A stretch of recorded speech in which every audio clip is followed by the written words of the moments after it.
अभिवादन स्वीकार कीजिए ब्रजेश मिश्रा का और आप देखना शुरू कर चुके हैं द डिबेट। बहनों भाइयों, चुनावी मौसम में ईडी वैसे तो जिन राज्यों में चुनाव होता है वहां छापे मारती है, लेकिन शायद भारत के इतिहास में ये पहली घटना होगी, बल्कि दुनिया के इतिहास में पहली घटना होगी कि किसी इन्वेस्टिगेशन के एजेंसी के छापे के दौरान किसी राज्य का मुख्यमंत्री उस एजेंसी के ऊपर छापा मार दे। पश्चिम बंगाल ऐसा विरले उदाहरण वाला राज्य है। आज चर्चा ईडी के छापे और फिर ममता बनर्जी द्वारा ईडी पर छापा डाल देने के मसले पर है। बहन भाइयों, वैसे तो कहा जाता है कि बंगाल की धरती बहुत ही हैरत अंगेज कारनामों के लिए जानी जाती है। बंगाली समाज इस देश में बहुत ही जागृत है और आक्रामक समाज है, और वो किसी मसले पर अगर उसने ठान लिया तो उसको करने के लिए हर संभव जतन और प्रयास और डेयरिंग करता है, वो सही हो या गलत। ऐसा एक उदाहरण लेकर मैं आया हूं जिस पर मैंने आज डिबेट रखी है, वो है मसला पश्चिम बंगाल का। वहां इसी वर्ष चुनाव होने हैं, मिड ऑफ द 2026 से चुनाव होने। जो ममता बनर्जी यानी टीएमसी की पॉलिटिकल कंसल्टेंट एजेंसी है आईपैक, जिसके कभी प्रशांत किशोर मुखिया हुआ करते थे, चलती अभी भी उन्हीं के संरक्षण में, लेकिन उनका सीधा कोई दखल नहीं है। तो आईपैक जो ममता बनर्जी की पॉलिटिकल कंसल्टेंट एजेंसी है, उस पर ईडी ने छापे डाले, आरोप लगाते हुए कि इनके ऊपर किसी ने कोयला स्कैम में कुछ पैसे भेजे।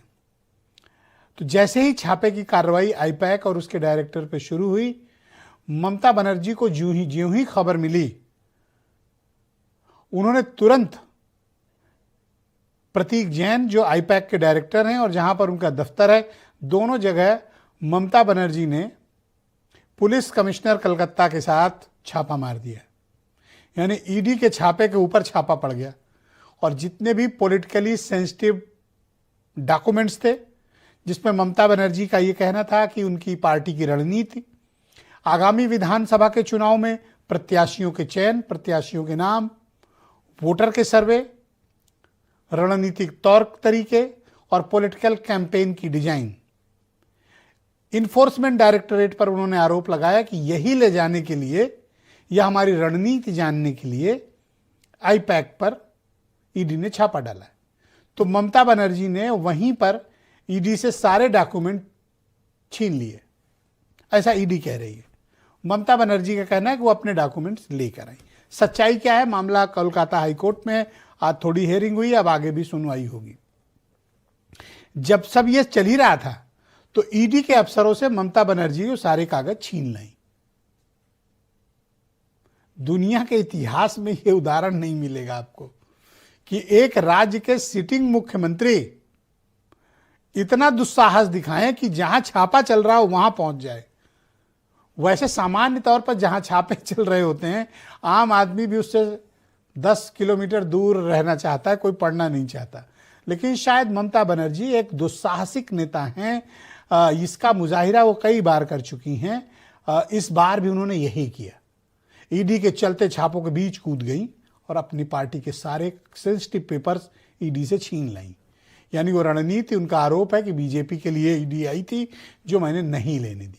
उसके बाद उन्होंने कलकत्ता और पश्चिम बंगाल की सड़कों पर प्रदर्शन किया, और तो और ईडी के खिलाफ कोलकाता में 1 या 2 नहीं बल्कि 3 एफआईआर ईडी के अफसरों पर है, और उनके ऊपर गिरफ्तारी की तलवार लटक रही है। ईडी के साथ इस तरह का सुलूक न तो कभी हेमंत सोरेन कर पाए जो झारखंड के मुख्यमंत्री थे, और न कभी छत्तीसगढ़ वाले तत्कालीन मुख्यमंत्री भूपेश बघेल, जिनके बेटे को भी ईडी लाद ले गई। लेकिन ममता बनर्जी हैं, इनका सामना करना काफ़ी मुश्किल है। नामुमकिन तो नहीं है, लेकिन बहुत मुश्किल भी है। लेकिन क्या किसी राज्य के मुख्यमंत्री को इस तरह का कृत्य शोभा देता है? अगर उनको ईडी की जांच पर कोई नाराजगी है, वो कोर्ट जा सकती हैं, अन्य फोरम भी हैं। लेकिन क्या किसी राज्य के सिटिंग चीफ मिनिस्टर को या किसी भी नेता को ये शोभा देता है? ये नैतिक रूप से सही है? क्या ये संवैधानिक रूप से सही है कि मिड ऑफ द इन्वेस्टिगेशन कोई जाकर इस तरह के डॉक्यूमेंट छीन लाए? बहन भाइयों, आम आदमी अगर ऐसा किया होता तो ये ईडी के अफसर उस पर न जाने किस किस तरह के केस लगा देते, पुलिस उसे पकड़ लाती। लेकिन ईडी ने अभी तक हौसला नहीं दिखाया कि वो ममता बनर्जी के खिलाफ FIR की कोई तहरीर दे पाए। और जब ये सब चल ही रहा था तो TMC और प्रतीक जैन IPAC वाले ये चले गए कोलकाता हाई कोर्ट, ED के खिलाफ मुकदमा डाल दिए। ED भी फौरन एक्टिवेट हुई, उन्होंने भी कोलकाता हाई कोर्ट में पिटीशन लगा दी। आज सुनवाई पार्शियली हुई है, आगे भी होगी। तो ED के अफसरों पर इस बात का डर है, उनको खौफ है कि ममता बनर्जी की पुलिस उन्हें गिरफ्तार कर लेगी, और ऐसा खौफ होना उनका लाजमी है। उसकी वजह है, इसके पहले आपको ध्यान होगा जब CBI versus West Bengal police हुआ था तो CBI के अफसरों को ममता बनर्जी ने CBI दफ्तर से उठवा लिया था और तत्कालीन ज्वाइंट डायरेक्टर पंकज श्रीवास्तव को कलकत्ता छोड़कर रातों रात भागना पड़ा था, दिल्ली लौट आए थे।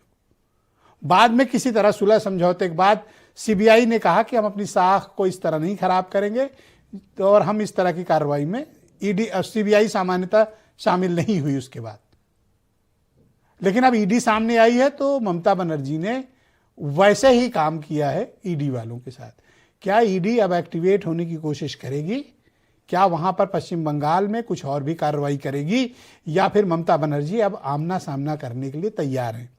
तो कौन सही है, कौन गलत, क्या सही था और क्या होना चाहिए था, हम सभी पहलुओं पर आज विस्तार से चर्चा करेंगे।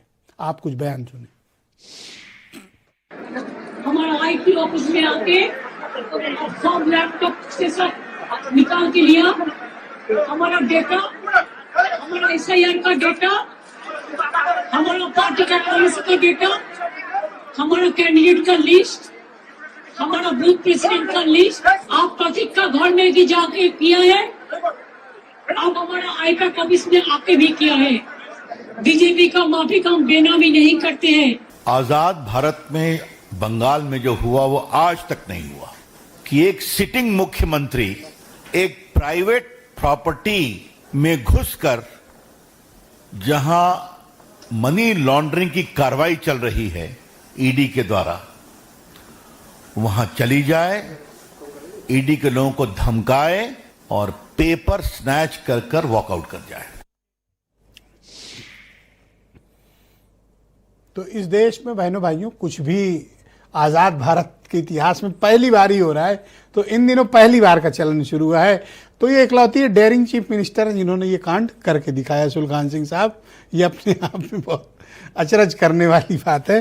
राकेश त्रिपाठी भारतीय जनता पार्टी के प्रवक्ता हैं और उनके मित्र डॉक्टर अजय उपाध्याय हमारे साथ दिल्ली से मौजूद हैं, कांग्रेस कमेटी के प्रवक्ता हैं। रिक सुंदर शमसल जी मौजूद हैं, पश्चिम बंगाल के बहुत ही जाने माने और शानदार पॉलिटिकल जर्नलिस्ट हैं, हमारे साथ इस कार्यक्रम में कोलकाता से जुड़े हुए हैं। राम प्रकाश पांडे जी मेरे साथ इस कार्यक्रम में मौजूद हैं, तृणमूल कांग्रेस के सीनियर लीडर हैं। और सुलखान सिंह जी उत्तर प्रदेश के फॉर्मर DGP और वीरेंद्र सिंह जी हमारे स्टेट हेड। तो राम प्रकाश जी कार्यक्रम